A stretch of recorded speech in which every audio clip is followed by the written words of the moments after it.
ଜାତି ସମ୍ପ୍ରଦାୟ ଖାଦ୍ୟ ପୋଷାକ ଭାଷା ଓ ଉପାସନା ପଦ୍ଧତି ଆଦି ଭିତ୍ତିରେ ସନାତନୀ ହିନ୍ଦୁମାନଙ୍କୁ ଭାଗ ଭାଗ କରି ଉଭୟ ମୋଗଲ ଓ ଇଂରେଜଙ୍କ ଭଳି ବିଦେଶୀ ବିଧର୍ମୀ ଆକ୍ରମଣକାରୀମାନେ ଆମ ଉପରେ ଦୀର୍ଘ ବର୍ଷ ଶାସନ କରିଥିଲେ।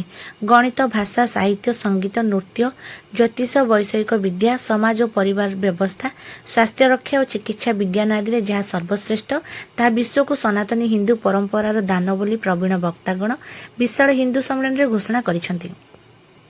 गुरुवार संध्यार हिंदू जागरण और देशर सुरक्षा लक्ष्य पुरी नगर अंगिरा बसती रामचंडी बसती और मर्चिकोट बसतिर मिलित आनुकूल्य आयोजित हो विशाल हिंदू सम्मिलनी राष्ट्रीय संस्कृत विश्वविद्यालय सदाशिव परिसरस्थ जयदेव सभागार आयोजित सम्मिलनी उद्घाटनी पर्व पर पंडित ओम प्रकाश मिश्र और साथी द्वारा मनोज्ञ सामूहिक श्री हनुमान चालीसा परिवेशन कर हिंदू सम्मिलनी श्रीमंदिर पुरोहित अध्यापक पूर्णचंद्र महापात्र अध्यक्षता करथिबा बेले राधावल्लभ मठर मठाधीश रामकृष्ण दास नेबल दास मठर मठाधीश डॉक्टर रामचरण दास सदाशिव परिसर निर्देशक डॉक्टर प्रभात कुमार महापात्र पुरीर पूर्वतन विधायक जयंत कुमार षडंगी और प्राक्तन नगरपाल गौरहरी प्रधान सम्मानित वक्ता एवं श्रीमंदिर मुक्तिमंडपर पंडित विचित्रानंद मिश्र मुख्य वक्ता भाव योगदान करथिले।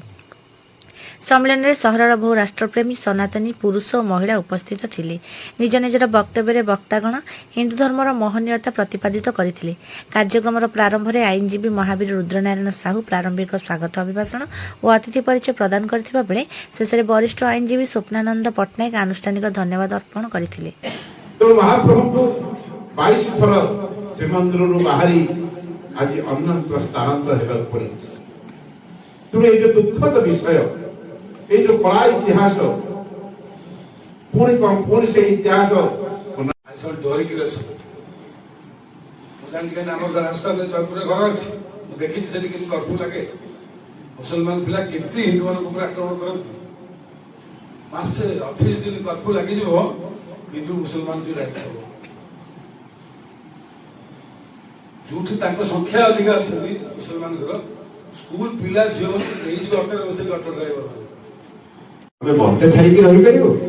ଆରେ ବୈକୁଣ୍ଠରେ ହରିକଥା ନହେଲା ନାହିଁ ତମେ ତ ଭକ୍ତ ଦର୍ଶନ କରିବ ମୋ ପ୍ରସାଦ ଖାଇବ ମୋ ପାଖରେ ରହିବ ସାଯୁଜ୍ୟ ସାଲୋକ୍ୟ ସ୍ୱାମିତ୍ୱ ମୁକ୍ତି ପାଇବ ମୋ ସାଙ୍ଗେ ତାର ଅସୁବିଧା କଣ ହଉଛି କଣ ଅସୁବିଧା କଥା ନହେଲା ନାହିଁ। ହनुमान जी कहले प्रभु जोड़िए कथा जोठी कथा हब सेठी आपण जीवाको बाध्य आमे भाबी दउछन्ती जे अमुक जातिर से अमुक जातिर ये सेमिति किछि नाही हम कर्म अनुसार जाति विभक्त होइछ त आमे सेमिति सब आमे समस्त एकाठी रहिबा एकाठी होबा जदि एक होबा ताहले भारत वर्ष गोटे सुनार भारत हेइ परबो। तनु एई भली जो प्रधानमंत्री द्वारा जो गुरुजन मान को मोर नमस्कार और समस्त को स्वागत जनाऊँगी। वर्तमान मंच उपरकू आज आम सभार जी अध्यक्ष प्रोफेसर डॉक्टर पूर्णचंद्र महापात्र को अनुरोध करी से दयाकोरी मंच उपरकू आसवे तत्सहित राम जय राम जय जय राम श्री राम जय राम जय जय राम श्री राम जय राम जय जय राम श्री राम जय राम जय जय राम श्री राम जय राम जय जय राम श्री राम जय राम जय जय राम श्री राम जय राम जय जय राम श्री गुरु चरण सरोज रजा निज बल मुकुर सुधारी रघुवर विमल जसु जोदायक फलचारी बुद्धिहीन तनु जानिके सुमिरौ पवन कुमार विद्या देहु मही हर क्लेश विकार। जय सिया राम बोल जय सिया राम जय सिया राम बोल जय सिया राम जय सिया राम बोल जय सिया राम जय सिया राम बोल जय सिया राम। जय हनुमान ज्ञान गुण सागर जय कर विसति हुलो। मो ना समीर कुमार चांद रामचंडी बसती कार्यकर्ता मुख्य उद्देश्य लोक मान जागरण करवा हिंदुत्व विषय बुझेवा हिंदू मानकर कर्तव्य कौन हिंदू मान कि देश को रक्षा करेंगे कहीं बड़ संकट वर्तमान देखा जो डेमोग्राफिक चेंज हो विषय बुझा लोक मान डेमोग्राफिक चेंज हो जेहेतु ହିନ୍ଦୁ ସଂଖ୍ୟା ଆସ୍ତେ ଆସ୍ତେ କମି ଯାଉଛନ୍ତି ସେ ବିଷୟରେ ମଧ୍ୟ ସଚେତନ କରାହଉଛି। ଏବଂ ଯୁବପିଢ଼ି ମାନଙ୍କୁ ସ୍ୱତନ୍ତ୍ର ଭାବେ ଆପଣ ଯୋଉ ପଚାରିଲେ ଯୁବକ ମାନଙ୍କର ଯୋଉ ମୋବାଇଲ କଥା କହିଲେ ମୋବାଇଲରେ ମଧ୍ୟ ଆମ ଚିନ୍ତାଧାରାର ବହୁତ କିଛି ଅଛି ମୋବାଇଲରେ। ଆପଣ ବର୍ତ୍ତମାନ ଯୋଉ କହିଲେ ହିନ୍ଦୁ ସଂଖ୍ୟା କମିଛି ସେଇଟା ନୁହଁ, ହିନ୍ଦୁଙ୍କ ସଂଖ୍ୟା ବଢୁଛି କିନ୍ତୁ ହିନ୍ଦୁତ୍ୱର ଯୋଉ କଳା ସଂସ୍କୃତି ପରମ୍ପରା ୟାକୁ ପିଲାମାନେ ଭୁଲି ଯାଉଛନ୍ତି, ୟା ପରେ କଣ କହିବେ? ସେଇଥିପାଇଁ ତ ଆମେ ସେମାନଙ୍କୁ ଜାଗରଣ କରୁଛୁ। ମୁଁ ଶିକ୍ଷକତା କରେ, ମୋର ଷ୍ଟୁଡେଣ୍ଟ ମାନଙ୍କୁ ମଧ୍ୟ ମୁଁ ସେଇ କଥା ବୁଝାଏ। ପ୍ରତି ଦିନ ମୁଁ 10-15 ମିନିଟ୍ ତାଙ୍କୁ ସେ ବିଷୟରେ କୁହେ ଯେ ହିନ୍ଦୁମାନଙ୍କର କର୍ତ୍ତବ୍ୟ କ'ଣ, ହିନ୍ଦୁମାନେ କିଭଳି ନିଜର ସଂସ୍କୃତି ପରମ୍ପରାକୁ ରକ୍ଷା କରିବେ। କାହିଁକିନା ସଂସ୍କୃତି ପରମ୍ପରା ଯଦି ଭୁଷୁଡ଼ିଯିବ କୌଣସି ଦେଶ ଏକାଠି ହେଇକି ରହିବେ। ଆପଣ ଦେଖି ଯାଆନ୍ତୁ ସାରା ପୃଥିବୀର ଇତିହାସ ଯଦି ଦେଖିବେ ଯୋଉଠି ସଂସ୍କୃତି ଲୋପ ପାଇଛି ସେଠି ଦେଶ ଖଣ୍ଡ ଖଣ୍ଡ ହେଇଯାଇଛି। ଜଗନ୍ନାଥ, ମୋ ନାଁ ମହାବୀର ବିଜୟନାରାୟଣ ସାହୁ, ମୁଁ ସଭାପତି ଶ୍ରୀ ଜଗନ୍ନାଥ ସଂସ୍କୃତି ପ୍ରଚାର ସମିତିର ସଭାପତି ଅଟେ। ସଂଘର 100 ବର୍ଷ ପୂର୍ତ୍ତି ଲେଖେ ବର୍ଷକ 12 ମାସେ 12ଟି ପ୍ରୋଗ୍ରାମ ହେବାର ଅଛି। ଯେମିତି ଆମ ଯୁବା ସମ୍ମିଳନୀ ଆଗୁଆ ସରିଯାଇଛି, ଆଉ ଆମର ଯୋଉ ନବବର୍ଷ ମାନେ ଯୋଉ ବିଜୟା ଦଶମୀ ଦିନ ସଂଘର ଆରମ୍ଭ ସେଇଟା ସେ କାର୍ଯ୍ୟ ସରିଛି। ନେକ୍ସଟ ଏଇ ମାସରେ ଆମର ଥିଲା ହିନ୍ଦୁ ସମ୍ମିଳନୀ। ଆମ ପୁରୀ ନଗରରେ ଯେତିକି 3 ଭାଗ କରାହେଇଛି ତା ଦେହରେ ବସ୍ତି ସବୁ ରହିଛି। ଆଜି ହଉଛି ଆମର ମର୍ଚିକୋଟ ବସତି, ଅଙ୍ଗିରା ବସତି ଆଉ ରାମଚଣ୍ଡୀ ବସତିର ବିଶାଳ ହିନ୍ଦୁ ସମ୍ମିଳନୀ ହଉଛି। ଏଥିରେ ହିନ୍ଦୁ ଧର୍ମ କେମିତି ପ୍ରଚାର ପ୍ରସାର ହବ, ସଂଘର ଯୋଉ ପଞ୍ଚତତ୍ତ୍ୱ ଅଛି ତା ବିଷୟରେ ଲୋକଙ୍କୁ ବୁଝିଆ ହବ।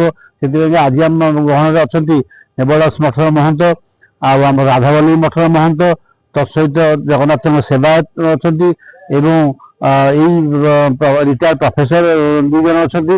ତେଣୁ ସେମାନେ ସମସ୍ତେ ହିନ୍ଦୁ ସମ୍ମିଳନୀ କେମିତି ମାନେ ହିନ୍ଦୁ ଇଏ ବିଷୟରେ ହବ ତା ବିଷୟରେ ହିନ୍ଦୁ କେମିତି ସୁରକ୍ଷିତ ରହିବେ ବା କେମିତି ଆମର ପ୍ରତ୍ୟେକ ଘରେ ଘରେ ଏଇ ବାର୍ତ୍ତା ପ୍ରଚାର କେମିତି ସାମାଜିକ ସଦ୍ଭାବନା ରହିବ, ସମସ୍ତେ କେମିତି ଜାତି ବିଦ୍ୱେଷ ସବୁ ଦୂର କରିକିରି ନିଜ ଭିତରେ ସମସ୍ତେ ଏକାଠି ରହିବେ ସେଇ ବାର୍ତ୍ତା ଇଏ କରିବା ପାଇଁକା ଓ ସମ୍ପୂର୍ଣ୍ଣ ହିନ୍ଦୁ ସମାଜକୁ ଏକ ସୂତ୍ରରେ ବାନ୍ଧିକି ରଖିବା ପାଇଁକା ଏଇ କାର୍ଯ୍ୟକ୍ରମଟି ହେଉଛି। ମୋ ସହିତ ଅଛନ୍ତି ଆମର ପୁରୀ ନଗର ସଂଘଚାଳକ ମାନନୀୟ ଶ୍ୟାମସୁନ୍ଦର ଭାଇ ଅଛନ୍ତି ଏବଂ ଆମର 14 ରାମଚଣ୍ଡୀ ବସ୍ତିର ମୁଖ୍ୟ ଶ୍ରୀଯୁକ୍ତ ଆମର ଇଏ ଚାନ୍ଦ ଅଛନ୍ତି, ସମୀର କୁମାର ଚାନ୍ଦ ଅଛନ୍ତି। ତେଣୁ ଏଇ ଯୋଉ ବିଷୟ କେମିତି ଆମେ ହିନ୍ଦୁ ଏବଂ ସୂର୍ଯ୍ୟନାରାୟଣ ପାଢୀ ଅଛନ୍ତି ଏବଂ କେମିତି ଆମେ ଆମର ହିନ୍ଦୁ ସମାଜକୁ ଏକ ସୂତ୍ରରେ ବାନ୍ଧିବା, ସମସ୍ତେ ଗୋଟେ ଜାତିଗତ ଭାବେ ଭେଦଭାବ ଦୂର କରିକି ସମସ୍ତେ ଏକ ହେଇକିରି ମନୋପ୍ରାଣ ଏକ କରିକି କେମିତି ସୁରକ୍ଷିତ ରଖିବା ସେଇ ବିଷୟ ଟିକେ ଆଜି ବିଷୟ ହିନ୍ଦୁ ସମ୍ମିଳନୀ। ସମସ୍ତଙ୍କୁ ମୋର ନମସ୍କାର। ପୁରୀର ଶ୍ରୀ ଜଗନ୍ନାଥଙ୍କୁ ମୋର କୋଟି କୋଟି ପ୍ରଣାମ। ଜୟ ଜଗନ୍ନାଥ, ଭାରତ ମାତା କି ଜୟ।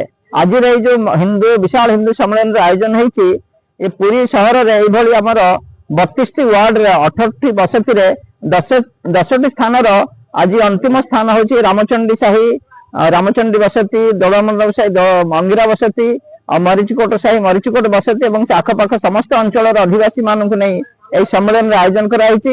ଏହାର ମୁଖ୍ୟ ଉଦ୍ଦେଶ୍ୟ ହେଲା ଆମ ପରିବାରରେ, ଆମ ସମାଜରେ, ଆମ ଦେଶରେ ହିନ୍ଦୁତ୍ୱର ଯୋଉ ଅଭାବ ହେଉଛି, ହିନ୍ଦୁତ୍ୱର ଯୋଉ ଧର୍ମର ସଙ୍କଟ ଅବସ୍ଥା ହେଇଛି, ଆମେ ଆମ ହିନ୍ଦୁତ୍ୱକୁ ଭୁଲିକି ଆମେ ଖାଲି ହିନ୍ଦୁ ବାହାରେ ହିନ୍ଦୁ ରହିଛୁ କିନ୍ତୁ ଭିତରେ ଆମର ହିନ୍ଦୁତ୍ୱର ଆଚରଣ ଯୋଉ ଅଭାବ ରହିଛି ଆମେ ସେଥିପାଇଁ ଆହ୍ୱାନ ଅଛି ରାଷ୍ଟ୍ରୀୟ ସଂଘର 7 ବର୍ଷ ଆହ୍ୱାନ ଯେ ପ୍ରଥମେ ଆମ ପରିବାରକୁ ସୁଧାରିବା, ପରିବାର ସୁରକ୍ଷିତ ପରିବାର, ଆଦର୍ଶ ପରିବାର, ସଂସ୍କାରିତ ପରିବାର, ପରିବାରକୁ ନେଇ ସମାଜର ସୃଷ୍ଟି, ସମାଜକୁ ନେଇ ଦେଶର ସୃଷ୍ଟି ଆଉ ଦେଶକୁ ନେଇକିରି ବିଶ୍ୱର ସୃଷ୍ଟି।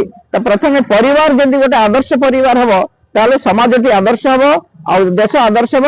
ଯୋଉ ଦେଶ ଆଦର୍ଶ ହେଲେ ସେ ଭାରତ ବିଶ୍ୱଗୁରୁ ହେଲେ ବିଶ୍ୱକୁ ମାର୍ଗଦର୍ଶନ କରିବ।